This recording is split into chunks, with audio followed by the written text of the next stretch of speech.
Hello guys, നിങ്ങൾ കൊടൈക്കനാൽ പോയിട്ടുണ്ടോ? ഗുണ കേവ് കണ്ടിട്ടുണ്ടോ? ഇല്ലെങ്കിൽ ഇതാ കണ്ടോളൂ.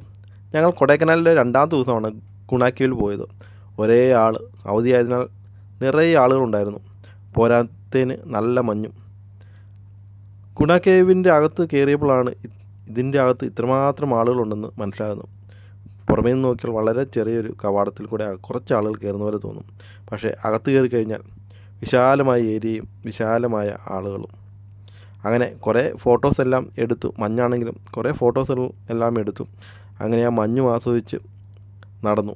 ഇതാണല്ലോ കൊടൈക്കനാൽ നമ്മൾ പോകുന്നതിൻ്റെ മെയിൻ, അവിടുത്തെ കാലാവസ്ഥയൊക്കെ ഒന്ന് ആസ്വദിക്കുക എന്നുള്ളതാണല്ലോ. അങ്ങനെ ആസ്വദിച്ച് എടുത്തു. അവിടെ ചെന്നപ്പോഴാണ് അറിയുന്നത് ഇവരെല്ലാവരും ആരെ അന്വേഷിച്ചാൽ വന്നേക്കണേ, നമ്മുടെ സുഭാഷിനെ. കാരണം കാണുന്ന കുഴികളിലുള്ള എല്ലാം അന്വേഷിക്കുന്നത് സുഭാഷിനെയാണ്. അപ്പോഴാണ് ഞാൻ മറ്റൊരു കാര്യം കൂടെ മനസ്സിലായത്, ഇതിലൊരു 95% ആളുകളും മലയാളികളാണെന്ന്.